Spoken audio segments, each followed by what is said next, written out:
అదే RTV app వార్తల్ని క్షణాల్లో చదివే అవకాశం ఉంటుంది. ఒక న్యూస్ పేపర్, ఒక టెలివిజన్ ఛానల్ మీ చేతుల్లో ఎప్పుడూ ఉంటాయి. శాస్త్రి బామ్ 5 రూపాయల ప్యాక్ రిలీజ్ అయింది కదా. శాస్త్రి బామ్ 5 రూపాయల్లో అద్భుతం. తెలంగాణలో అప్రకటిత ఎమర్జెన్సీ కొనసాగుతున్న పరిస్థితులు కనబడతా ఉన్నాయి. రేవంత్ రెడ్డి నాయకత్వంలో వచ్చిన కాంగ్రెస్ ప్రభుత్వం ప్రజలకు ఇచ్చిన ఏ హామీలు కూడా నెరవేర్చడం చేతగాక, పరిపాలన చేయడం చేతగాక, ప్రజల నుంచి వచ్చే నిరసనల్ని తట్టుకోలేక అన్నిటిపైన నిషేధాలు విధించే పరిస్థితికి వచ్చేది. వాస్తవానికి ప్రజాస్వామ్యంలో ఎక్కడైనా ప్రజల తరఫున పనిచేయడం అనేది పార్టీల యొక్క హక్కు.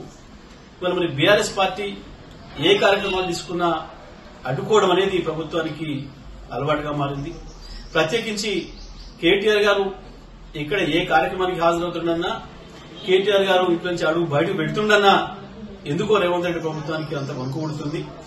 మరి వాళ్ళ రైతులను ఏదైతే మోసం చేసిండో రేవంత్ రెడ్డి, దానికి నిరసనగా రాష్ట్ర వ్యాప్తంగా కూడా రైతులోకం తిరుగుబాటు చేస్తున్నారు, నిరసనలు తెలియజేస్తున్నారు.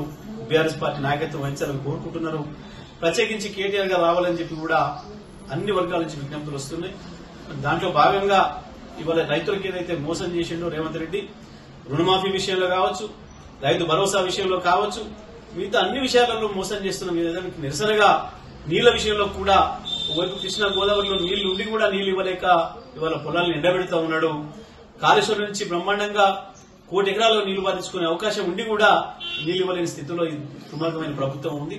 మరి దీనికి వ్యతిరేకంగా నల్లగొండ జిల్లా రైతాంగం పెద్ద ఎత్తున ఉద్యమానికి సిద్దమవుతున్నారు. వాళ్ళ నిరసన తెలియజేయడానికి ప్రజాస్వామికబద్దంగా బీఆర్ఎస్ పార్టీ కార్యవర్గ అధ్యక్షుడు కేటీఆర్ గారిని ఆహ్వానించి రేపు రైతు ధర్నా నిర్వహించుకోవడానికి అవకాశం ఉంటే, అనుమతి అడిగితే పోలీసులు గతంలో ఒకసారి వాయిదా వేసుకోమని అడిగినారు. వాళ్ళ కోరిక మేరకు వాయిదా వేసుకున్నాం. మళ్లీ వాళ్ళ పనికి మళ్ళీ సాకులు, కుంటి సాకులు చూపిస్తూ మేము ఏర్పాటు చేయలేమని చెప్పి ఇవాళ మేము రిజెక్ట్ చేస్తున్నామని చెప్పి ఇవాళ రేపటి తెలంగాణ ధర్నాను బీఆర్ఎస్ పార్టీ రైతుల తరఫున నిర్వహించే ధర్నాను ఏదైతే ఉందో దానికి అనుమతి ఇవ్వకపోవడాన్ని నేను తీవ్రంగా ఖండిస్తా ఉన్నా. ఎట్టి పరిస్థితులలో అనుమతి ఇచ్చి తీరాలి. మా ప్రజాస్వామిక హక్కు.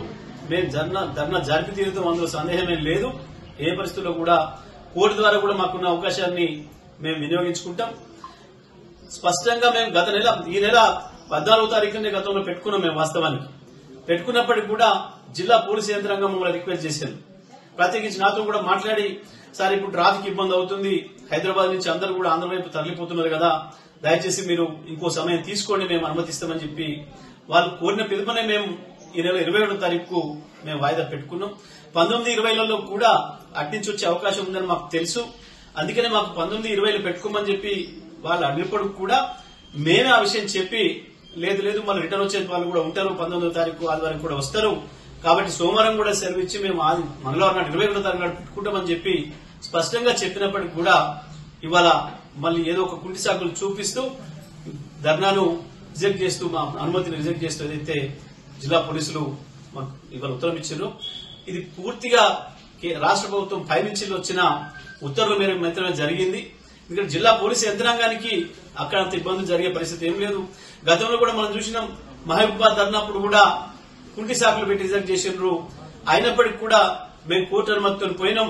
వేలాది మంది వచ్చినప్పటికీ కూడా ప్రశాంతమైన వాతావరణంలోనే మా ధర్నా జరిగింది. కేటీఆర్ గారు ఎక్కడికి వెళ్లినా సరే ఒక ప్రశాంతమైన వాతావరణంలోనే ప్రజలందరూ కూడా తమ నిరసన కార్యక్రమాలు వ్యక్తం చేస్తున్నారు. నల్లగొండలో కూడా రేపు అదే పద్ధతిలో చేస్తాం. ఎట్టి పరిస్థితుల్లో కూడా ధర్నా నిర్వహించి తీరుతాం. ఇది మాకుండే హక్కు. పార్టీగా ప్రజల తరఫున కొట్టాల్సిన బాధ్యత మాకుంది. ఈ రేవంత్ రెడ్డి ప్రభుత్వం ఇప్పుడు ఏడాది కాలానికే భయపడిపోతా ఉంది. వీళ్ళ తిరిగితనం మాకు అర్థమవుతుంది. వీళ్ళ చేతగాని పరిపాలన విధానం మాకు అర్థమవుతా ఉంది. ఈయన ఇక్కడేదో చేసినా అని చెప్పి రైతులు మోసం చేసే కాకుండా బయట దేశాల్లో పోయి ఏదో తిరిగి ఆడ గప్పాలు కొట్టుకుంటున్నాడు. కేటీఆర్ గారు వస్తే ఇవన్నీ కూడా బయటపడతాయన్న భయంతోనే ఈ రకంగా మా గొంతులకే ప్రయత్నం చేస్తున్నారు. ప్రభుత్వం ఎటువంటి దుర్మార్గమైన ప్రయత్నాలు చేసినా మేము నల్లగొండలో తప్పకుండా రైతులందరినీ సమీకరించి ధర్నా నిర్వహించి తీరుతాం.